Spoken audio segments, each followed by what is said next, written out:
This is Nice Work. I'm Alex Chambers. And I'm Tyler Lake. Alex, do you remember the first time you had a slice of pizza? No. Pizza, it's just kind of always been there. Yeah, I remember my first slice of avocado toast. Uh-huh. But for me, pizza has just always been there. And the same is true of the video game Pong.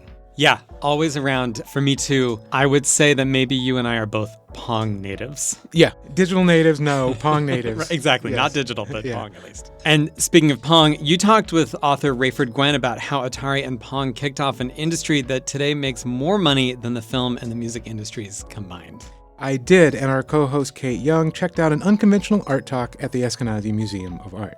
And Nice Work intern Jonah Ballard previews the Bloomington International Film Festival. I'm looking forward to all that coming up on Nice Work after this.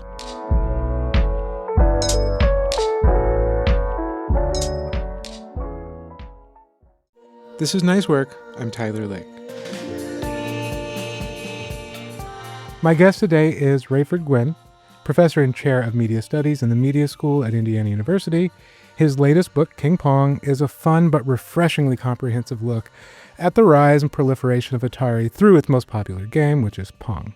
Raiford, thanks for coming in. Great. Thank you, Tyler. I'm really happy to be here today. Why write a book about Pong? Yeah, it was a question I asked myself a great deal as well. And one response is that so much has already been written about Pong and about this particular era of Atari. And, I realized I occupy these small circles with professionally trained historians who write about games, but also a broader audience who are mostly amateur historians. And this has been talked about to death, right? So March 2023, I'm at the Computer History Museum in Mountain View, California. I was there. I gave a talk at Stanford Silicon Valley Archive. I always visit the museum because that's where the original prototype to Pong lives. I feel like I like to go back and say hi to it, this sort of thing. And I went to the gift shop to buy my son, some kind of little souvenir. And I thought, that'd be great if there was a book on Pong. Why isn't there a book on Pong was sort of the question I kept asking myself. And there is a graphic novel and kind of Tron-like aesthetics. It pits Nolan Bushnell, the innovator, versus Ralph Baer, the inventor. And it's this kind of action narrative. And I thought, we can do better than that, was sort of my takeaway. So I had the idea that I wanted to write a short book, but what will I say? How will it be any different? And that was a huge concern. Will I bore readers if I'm just traipsing the same steps again? Will I bore myself if I'm doing that? Yeah. So I thought, I'll use sort of a literary theme. I wanted to write what I refer to as a paraquill. If you've seen Rosencrantz and Guildenstern Are Dead, that's an example of a paraquill. So you give attention to minor actors in the same story. And I've realized I've done this quite a lot without using that term. My previous book, Atari Design, which focused on industrial designers, graphic designers, mechanical engineers who worked on Atari's coin-op product line. Typically, the figures who get celebrated are founders and software engineers, electrical engineers. But I thought the cabinet is just as important as the technology inside. So I began that idea of turning the lights up on the backing band, so to speak, right? And that's what I wanted to do. So instead of thinking of innovation solely in technological terms, I wanted to think about it in terms of marketing strategy and kind of business strategy. And you do get at a lot of that. You really spread the responsibility and you spread around the blame. So that is one of the things that I really like about this book is you track people, Silicon Valley startups, techniques, technologies, and quite a bit of serendipity to arrive at the moment Pong and Atari sort of revolutionized gaming. And it isn't just a story about Atari's Nolan Bushnell, who does get a lot of the attention. And I was sort of joking with someone that if biographer Walter Isaacson wrote this book, he's written books about Steve Jobs and Elon Musk and Einstein and Da Vinci and so many other people. It would be all about Bushnell and about his singular genius. And I'm really glad you didn't write that book. I don't want a cover that looks like his books either. We should add, it's usually a white guy close up looking profound. It's funny you mentioned Isaacson. He does have a book. I forgot the title offhand, but it has somewhere in the title is like Great Inventors, Great Innovators. And there's a chapter on Bushnell in there. I critique epic histories, heroic histories in my general kind of academic work. It's never about one person. It's never about one moment. It's never about one technology. It's about complexity. Yeah. And I wanted this book to demonstrate complexity. I mean, saying that, And working in a periqual type of space, it doesn't mean I'm negating or I'm refuting the significant contributions people like Nolan Bushnell, Ted Dabney, and Alan Alcorn have made. No, not whatsoever. But there's other factors that need to be considered in relationship to what they've done. And place is one of those. Yeah. That's a huge factor in this. And there was sort of I did feel like I had a eureka moment in this project, because one question, when you start to think about marketing strategy in the context of a company founded by 3 engineers with no background in marketing, business, manufacturing, distribution, advertising, sales, right? Well, how do they do that? What models were they using? And that really opened up, for lack of a better phrase, kind of a Pandora's box in relationship with Silicon Valley history for me.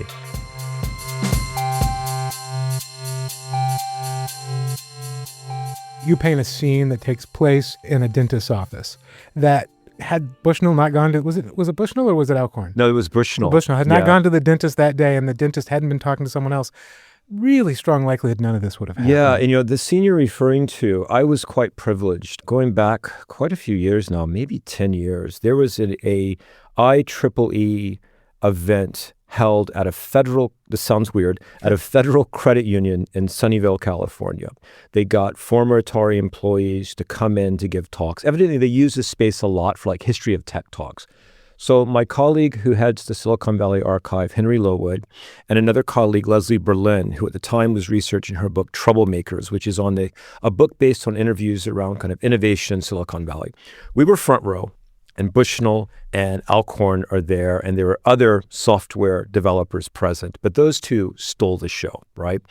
And Bushnell told the story about he and Ted Dabney had technology that it was a spot generator that allowed them to have a spot that they can control on an everyday television screen. And this was their early attempts of trying to convert something done in research laboratories, space war, played on mini computers, but in kind of consumer technology, right?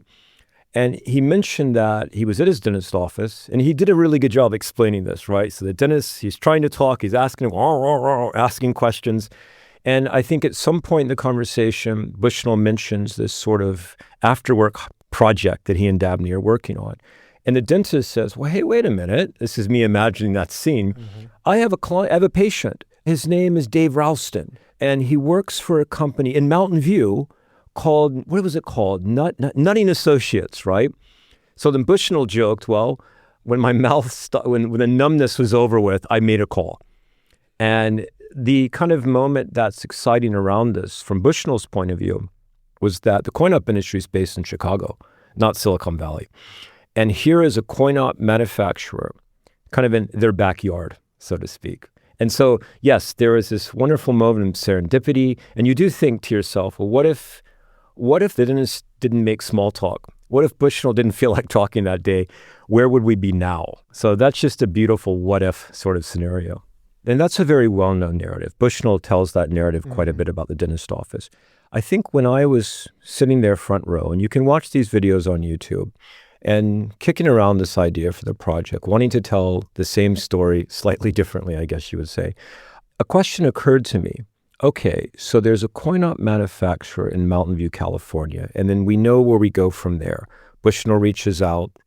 He goes in-house, he gets hired, he develops Computer Space, which is the first mass-produced coin-operated video game that launches in the fall of 1971. And that's so well documented. But my question was, why was there a coin-op manufacturer there in the first place?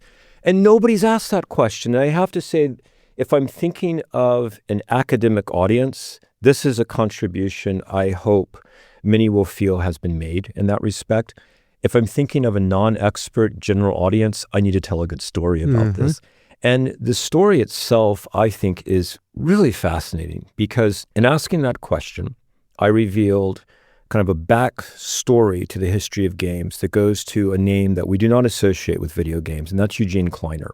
He is best known for being a powerhouse venture capitalist. Kleiner Perkins was probably, in 1972 it was founded, was a major backer of tech. Kleiner was an angel investor in a small company you might have heard of, Intel, as well.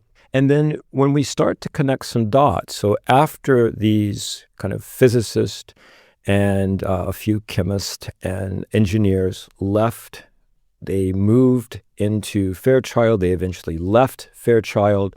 Kleiner goes to Teledyne, where some other colleagues are there, and then he moves into venture capital. But there's a little gap there. And the gap, to me, is so crucial for the history of games and for the story of Atari and Pong. And the gap is he had a company called Edix. What this company did was in the late 50s into the early 1960s, mid-60s, teaching machines were kind of a new technological fad.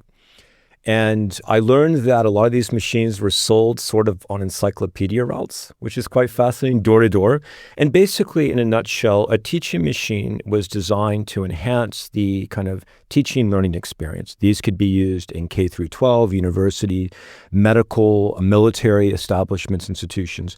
And these were push-button devices. You would have some type of window or some type of plastic screen, not how we think of screens today.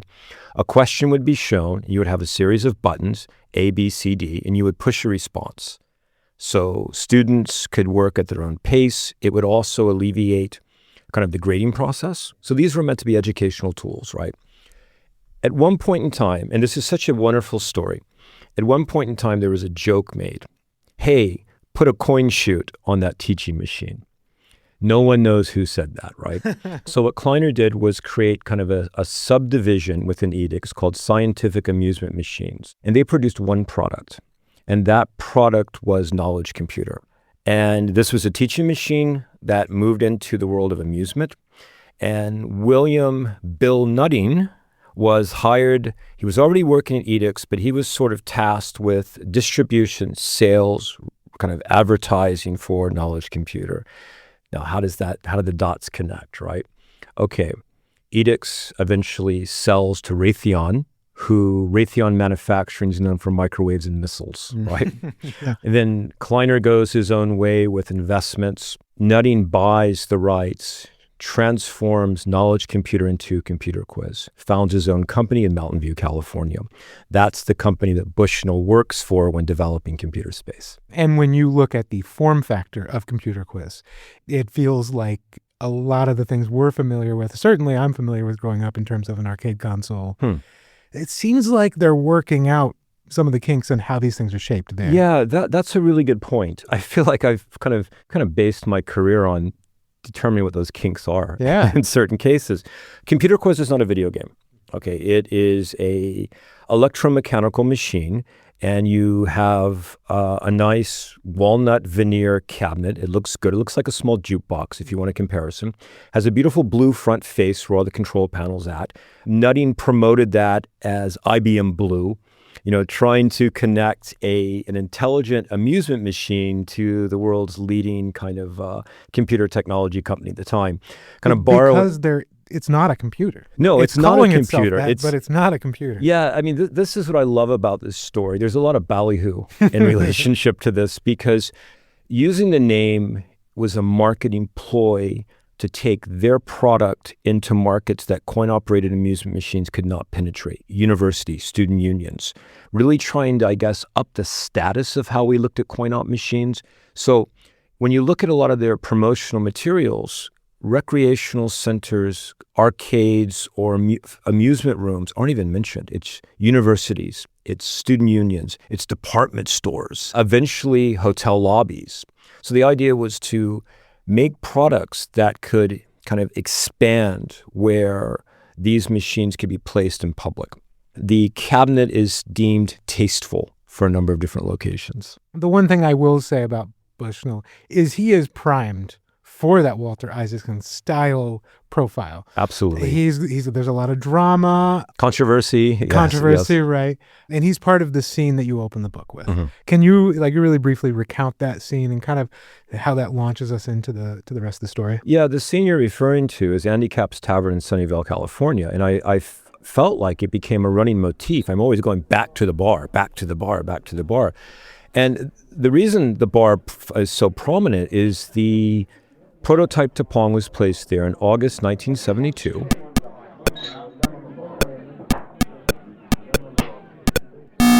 They felt It was a fun game, when they were playing it amongst themselves. And the game itself was a training exercise for soon-to-be Atari. They were still syzygy engineering at the time, but it was their first engineer, which was Al Alcorn. And he was given this game to do as a training exercise to kind of test his skills, right? To make something simple, very simplistic, fun, easy to recognize in that it's a simulation of either ping pong or table tennis, whichever term you prefer. And it's recognizable. We've played that game. We don't have to be really good at it, right? Mm-hmm. So they place it in the tavern. And the kind of romantic story that's told is people were coming to the bar just to play the game. Supposedly there were very long lines, before the bar even opened just to play the game. But one day, there's a call placed to a new company that was founded in June 1972 called Atari. And that call said, hey, and there's different versions of this, so I'll do the PG version. And hey, that machine's damaged, that machine's broke. So Alcorn goes out and realizes the problem. The circuit board is perfectly fine. However, the coin chute is jammed. And it's causing the game not to accept the coins in order to start playing. And I just love this scene. I've been very fortunate to meet Alcorn 3 times. He's a really burly guy, and I just like to imagine in 1971 that the foundation of $1 billion global industry today was had with a burly guy scraping up quarters from the floor. So that bar for me was significant. On one hand, there's a lot of kind of interesting debate back and forth. Oh, did that really happen? Did that really happen? I have to say it's documented. I've interviewed, all 3 of the founders, and that story gets retold quite a lot. The significant point for me with that story, isn't just, wow, here's a funny moment, right? But they knew their market. Mm-hmm. And having a game that's only 2-player, that has recognizable cultural reference, being enjoyed in a bar, really shows they hit the market on its head in that respect. Atari's early success really seems to hinge on placement. I grew up in a world where every pizza place had a couple of arcade cabinets shoved into a corner. This is very much tied to not just amusement, but to a broader vending industry, right? Mm-hmm. Not exactly sexy to talk about this stuff, right, in the history of games. But the key thing with coin-operated machines is the consumers are not the people who put coinage in a machine. The consumers are distributors. So a manufacturer, and you can think of some of the greats in Chicago like Bally, Gottlieb, Chicago Coin, they manufacture products. The term they would often use, which I think is quite dated, is equipment, right? Mm-hmm. They would manufacture a new pinball machine. Part of the marketing, the sales sheets, the decor is to appeal to distributors, right? A distributor would work with an operator. An operator has a route. So the operator either purchases the game from the distributor or maybe leases the game, makes a deal with the owner of this bar. Hey, we'll go 50-50, 60-40, right? And we'll put the machine in. Because they look very carnivalesque, game rooms, recreation centers, arcades, these are the primary locations. But that's very limiting. And I think those are regarded in the industry as more traditional, conventional areas. With Pong, all of a sudden street locations, kind of experimental locations start to open up. The equation, I think, is quite simple. More places, more profits. And if you're delimiting your profit potential only to places that are associated with amusement, you realize there's all of these other spaces out there that's not being kind of occupied by your products.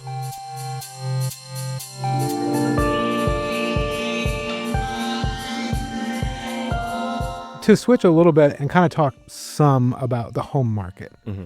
So the Magnavox Odyssey, that's a home video game system that predated the Atari home system, which the first one was Home Pong.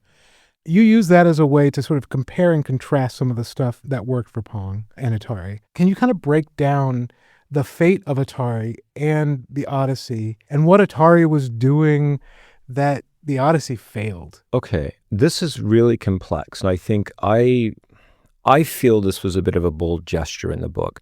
The way a lot of game history often gets told is putting Bear and Bushnell kind of locked in mortal combat together, right?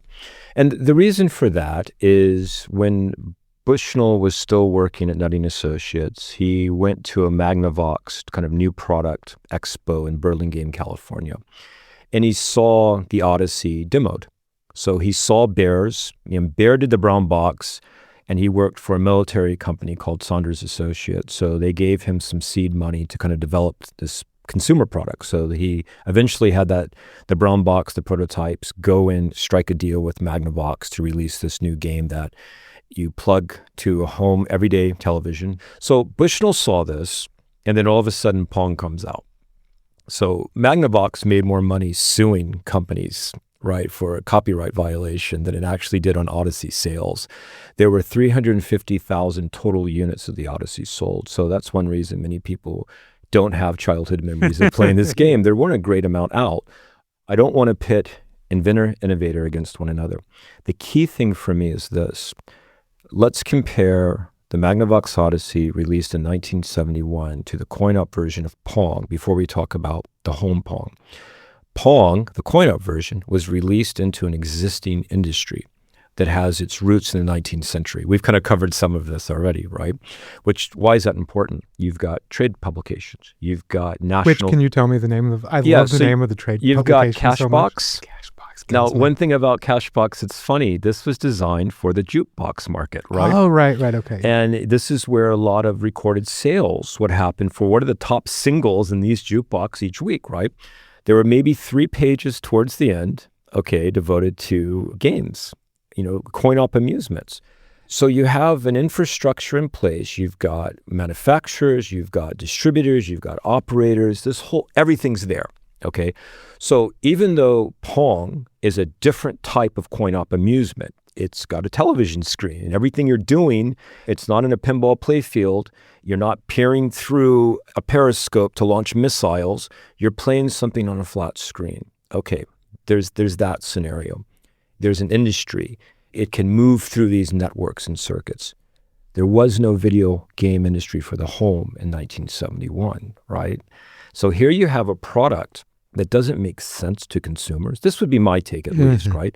We've never used our TVs at home in an interactive way, unless you consider adjusting the rabbit ears, the aerial, turning the volume up and down, physically getting up if you don't have a remote control. And remote controls are around since the 40s. They were these huge cables that would stretch out, right? But, if you think about in 1971, when the Odyssey came out, what sort of accessories would you have around your TV? Probably an ashtray, probably a copy of TV Guide, maybe a telephone, a coffee table, right? But this was unusual. There aren't really references. Now, there are electronic tabletop games, right, that have sound effects and other kind of, little vibrating football man. Yeah, vibrating, where you always lose that little ball, right? So there are some toy references. But in terms of this new device, I think any new technology that comes into the home, there's a learning process. A term that's used in the history of technology is domestication. And you can draw parallels with having a puppy, right? Yeah. You have to train it, and it also trains you, right? So when technology becomes routine and kind of habitual, we live with it. It becomes part of our normative experiences of watching television. So Magnavox wasn't just selling its brand of a video game system. It had to sell the concept of a home video game. When the only references in 1971 would be computer space, there were only maybe upwards to 1,500 units manufactured. That doesn't mean sold. So what references would you use, right? Now, if you fast forward ahead, because I know I get long-winded on this subject, but if you fast forward ahead to the introduction of home Pong, the name Pong already circulates. People would have dropped a quarter most likely. And where Atari won really convincingly was in a very simple gesture. Hey, do what you already do in public at home. Do it from the comfort of your sofa. Magnavox couldn't boast that. Magnavox never had a coin-op product line, right? It manufactured televisions. It manufactured consumer, to use an outdated term, appliances for the home, right? So when you think about it in terms of different industries, there's a different story to be told than just looking at it in terms of inventor and innovator. And it does make so much sense. You hook them for a quarter, right. And then later you ask $100 or whatever it was at the launch. One thing that's really important, and this I think plays out probably up until 83, 84, the reigning standard of home video games was the arcade. And so many home systems wanted to kind of do a port or a reimagined version of what was popular in the arcade in the home. Mm-hmm. So that was a huge moment. So you mentioned I've kind of dug through trash, right? So when you have games that are moving away from an arcade action-oriented type of gameplay, Atari's ET is a good example of this, where you've got more perhaps narrative, you've got more kind of sentimentality happening for the affection that character had at the time. It's a different style of game. So I guess one reason that game didn't resonate as well as it could have, it was that it wasn't so action-oriented, because the arcade is where we found that. And that's what people wanted to do at home, was to play the kind of action they can do in public.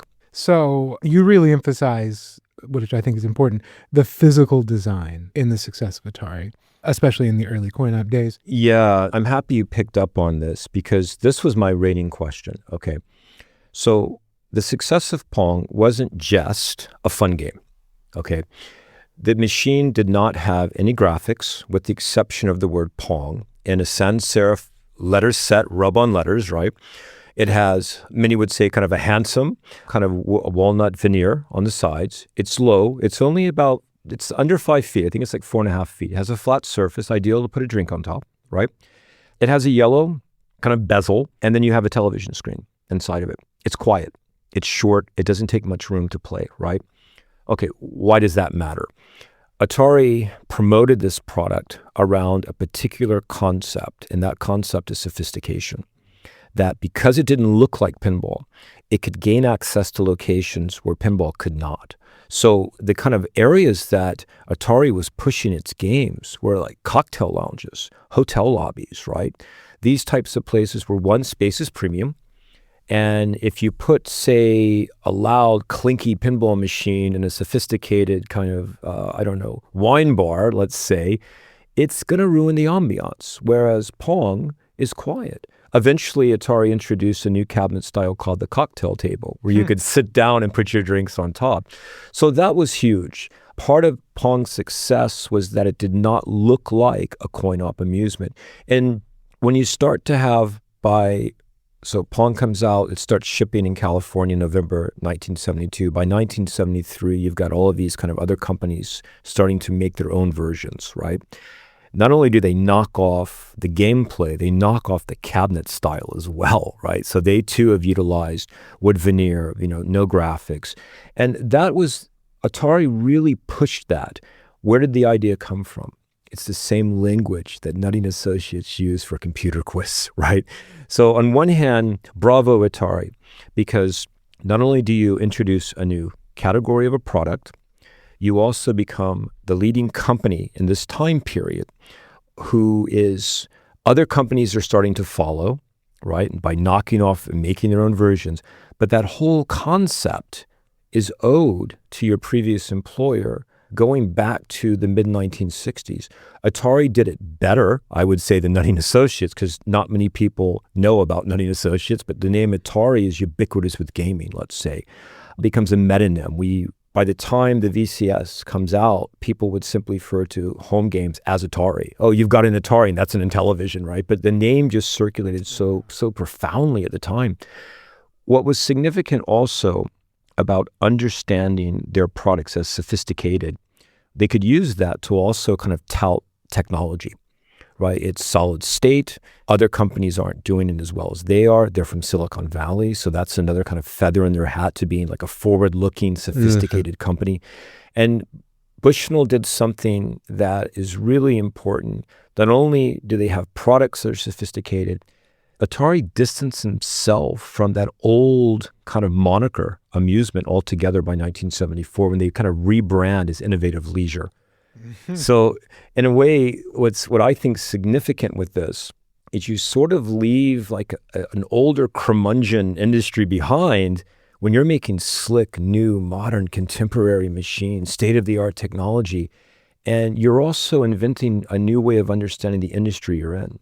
And it worked very, very well, I would say. Yeah, the design language tells the story of the technology. Yeah, I think very much so. And what's important about that is it doesn't get enough credit. And when I spoke to industrial designers, early when I interviewed one person in particular, Mike Querio, who arrived at Atari in 1977, he came out of the same industrial arts program that other Atari industrial designers did, San Jose State University. And I interviewed him total for 8 hours, 3 different interviews, right? But the first one was when I knew I had a book on my hands with the book Atari Design, because he said this to me. When you think of electrical engineers, they're going to make a game, and you can have that game kind of in a breadbasket with all the different open parts. It's not a product yet, right?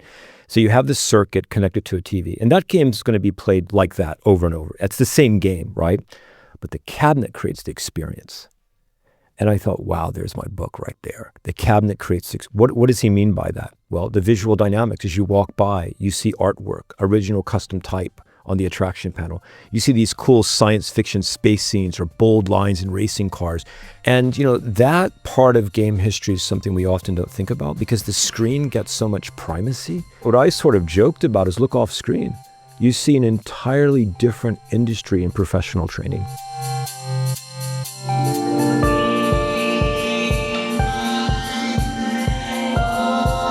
Raiford Guins, I really appreciate you coming in and talking to me. Great. Thank you so much, Tyler. This has been fun.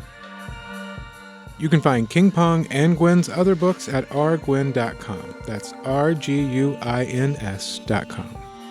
This is Nice Work. I'm Tyler Lake.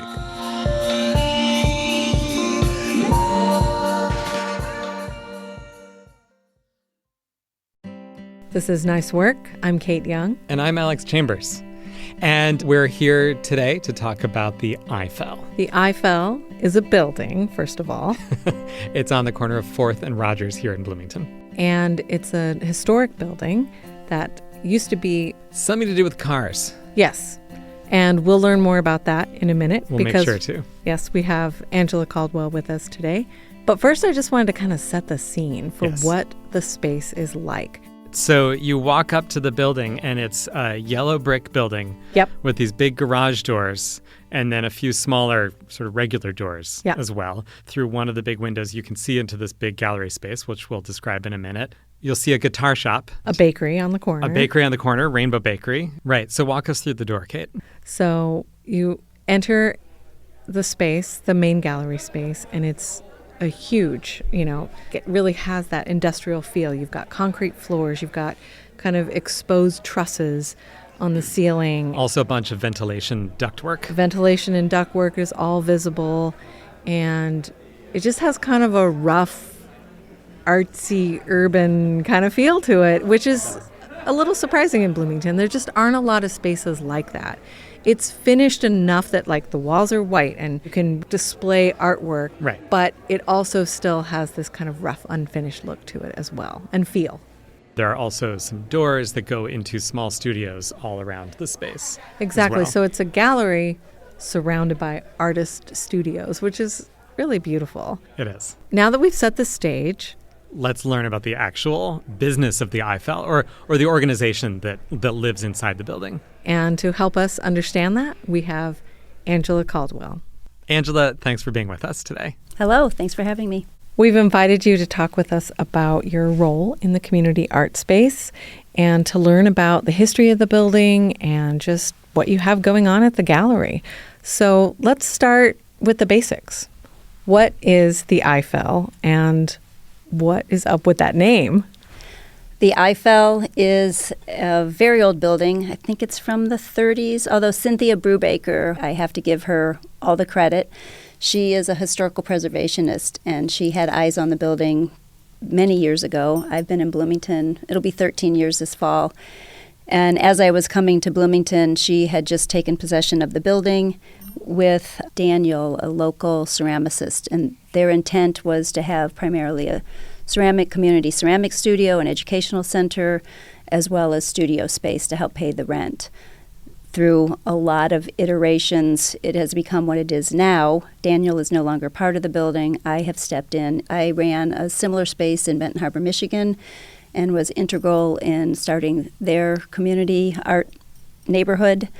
And so I had lots of ideas and experience and just helped Cindy. We started thinking about utilizing the common space. So in the perimeter of the building, we have 12 studio spaces that are privately rented from working artists.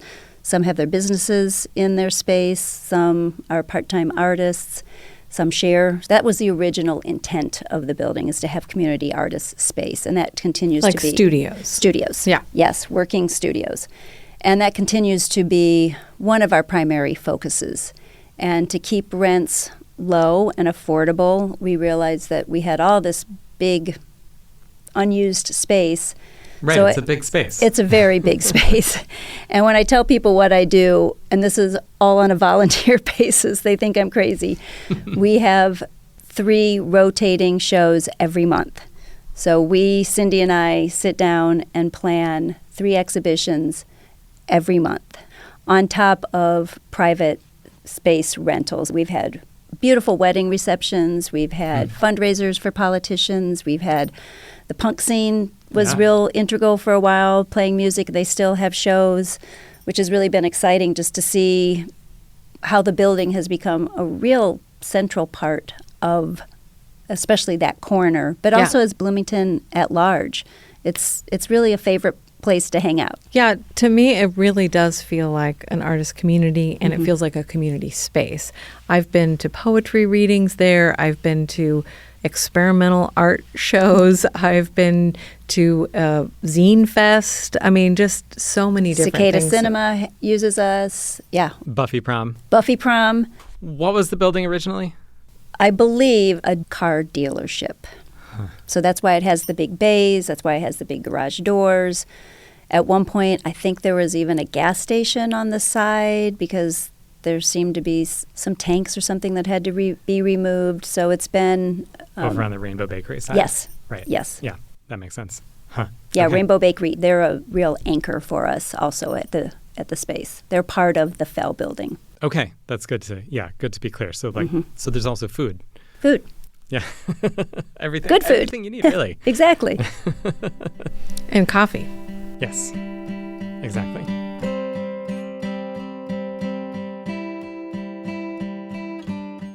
So you mentioned First Fridays. Can you tell us what First Fridays is and how it plays into the IFEL? There's a local organization called the Gallery Walk.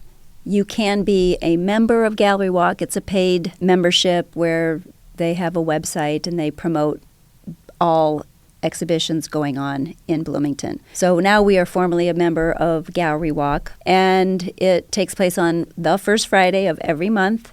Some are rotating shows, as we do every month. You'll see new exhibits.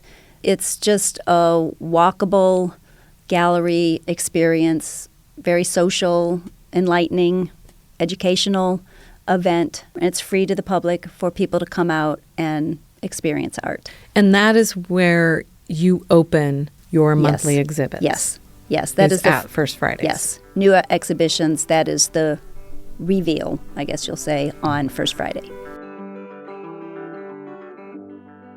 Can you talk a little bit about your curatorial vision or how it is that you select artists for these shows? We usually do a call out in the late fall, first of the year, and mid-year for anybody who wants to propose an exhibition. Cindy and I sit down, we look at who has submitted work, what the quality of the work is. Some might be more entry-level, newer art. We want to show everybody's work in the best light. So we work with even new artists on how they might more professionally hang their show, how to more professionally represent their show, how to write an artist statement. Do they want to title their exhibitions? Some people know exactly what they want to do. We don't step on anybody's feet. It's a sort of a what you envision for each show. It sounds like you're mentoring. I try to when necessary or when they ask, sure. Another regular thing that you do is a holiday show? I came up with the idea to have a ceramic sale. Thought that's a gift giving. I became familiar with ceramic artists in Bloomington, and I thought that might be a good fit. I think we've done 3 so far, and we plan to do it again this December. It's been a real big hit. The ceramic show is really lovely because it feels much more like an exhibit than a market. Yes, it's a little of both, actually. Mm-hmm. Yeah. And yet, because it's the holidays and the items are for sale, you kind of have that gift giving. But it's also just like a really beautiful showcase for the artists. There's a lot of talented ceramicists in the area. I just wanted to say that about 4th and Rogers, it just feels like the The IFEL, because it's a venue and it's a exhibit space and it's a place where artists are working, making art. Yeah. That it really does have an artist community feel to it, and it also feels very welcoming. And I think it has grounded that corner. And we're very proud of that. And it's just something that I think every community needs, and it's so great to have that here now. Yeah, we really know that the Fell holds a really wonderful place in people's hearts because, believe me, when 8 o'clock comes around on a first Friday, I'm beat and I have to kick people out of the building. Nobody wants to leave. Yeah, it's such a great place to be. Thank you so much, Angela, for coming and talking to us. Thank you for having me. My pleasure.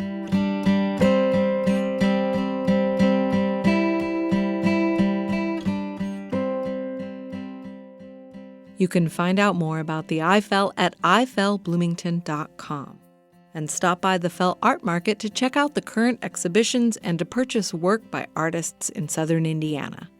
They're open from 11 a.m. to 6 p.m. Tuesday through Saturday.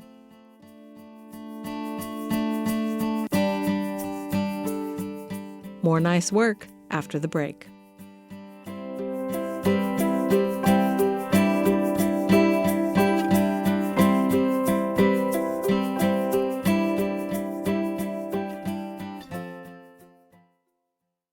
This is Nice Work. I'm Tyler Lake. And I'm Kate Young.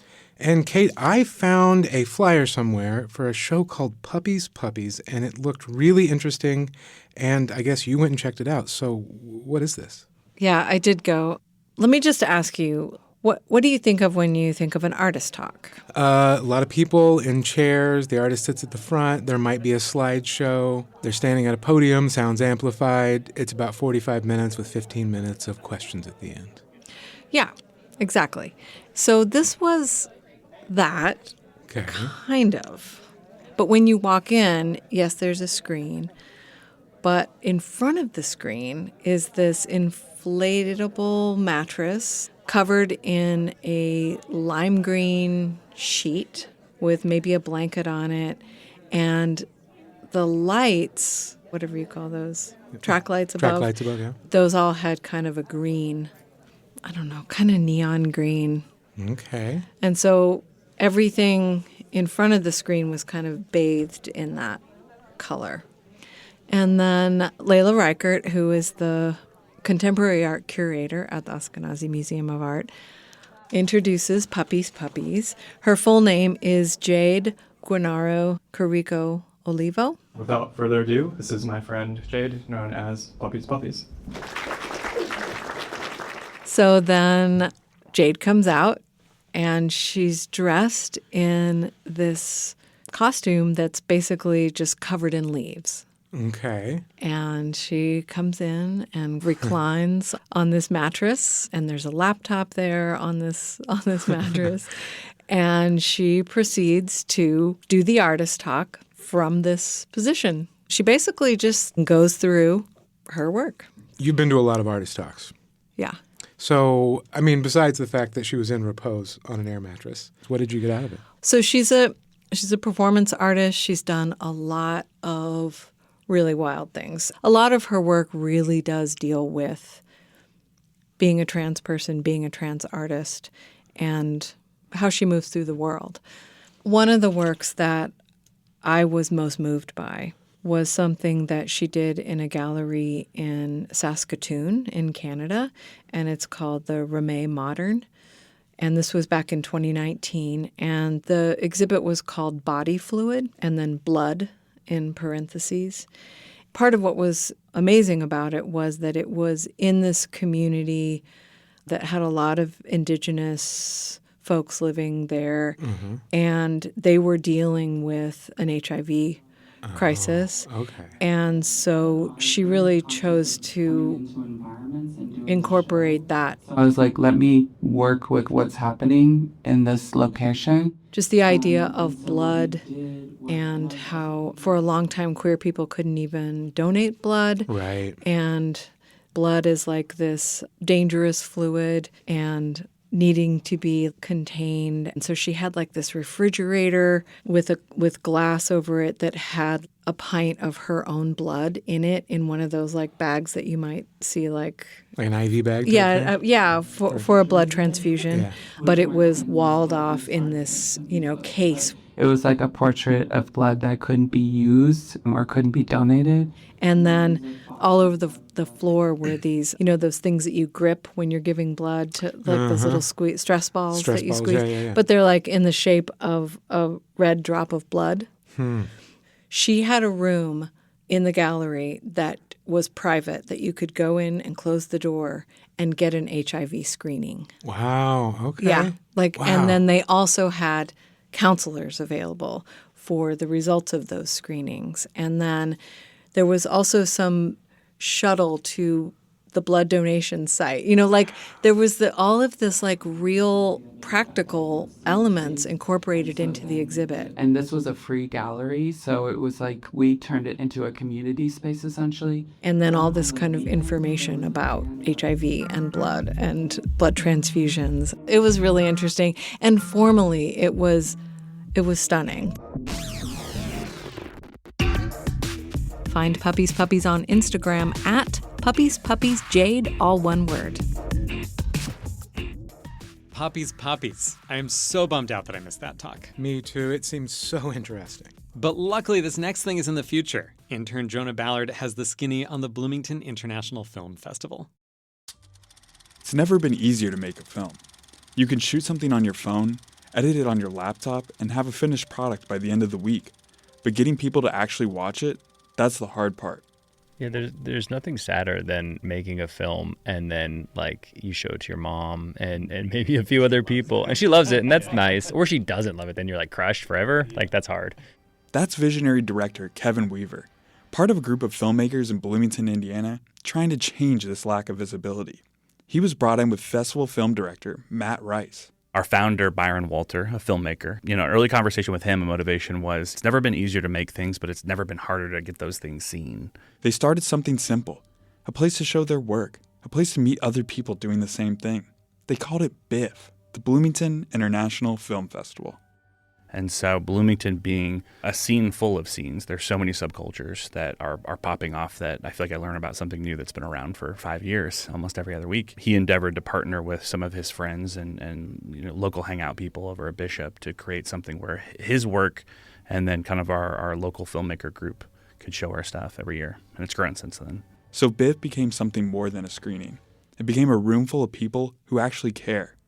A huge motivation is getting the filmmakers to join us at the festival. So, there is always a spot in our slate and in our hearts, for local filmmakers, regional, all the way to Chicago. I think we really expand pretty far. Last year we had a turnout of about 33 short films. I would say 10 people had representatives. This year it's twice that. So we have 22 representatives, and some people are flying as far from the East Coast, which is really cool. Most film festivals are big, crowded, hard to break into.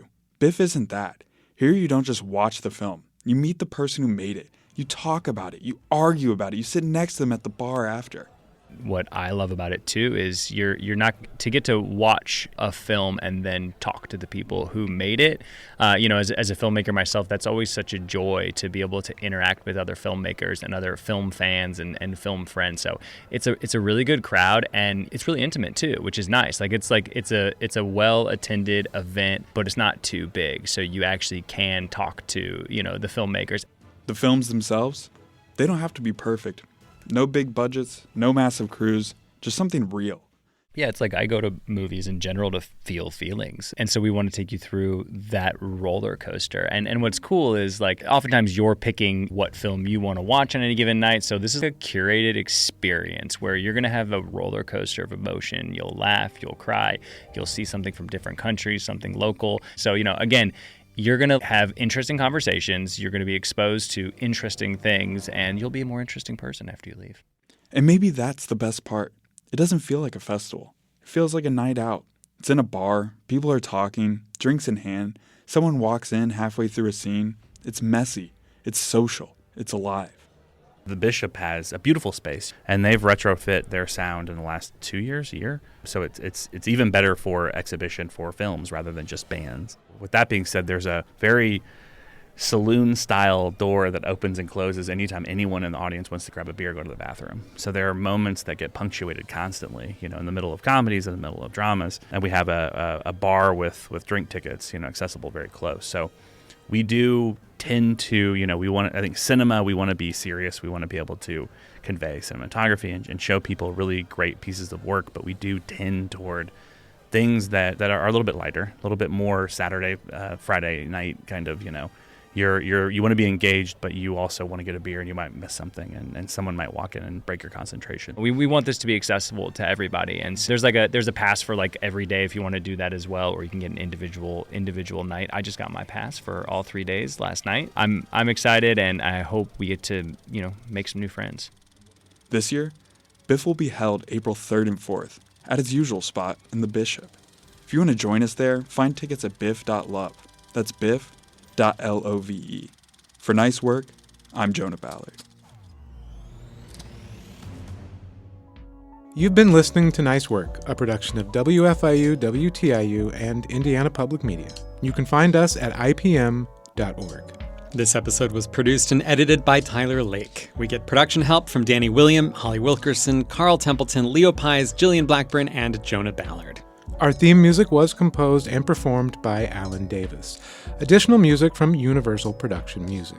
The executive producer is Eric Bolstridge. Thanks for listening, and we'll see you next week. Nice work, Tyler. Nice work, Alex.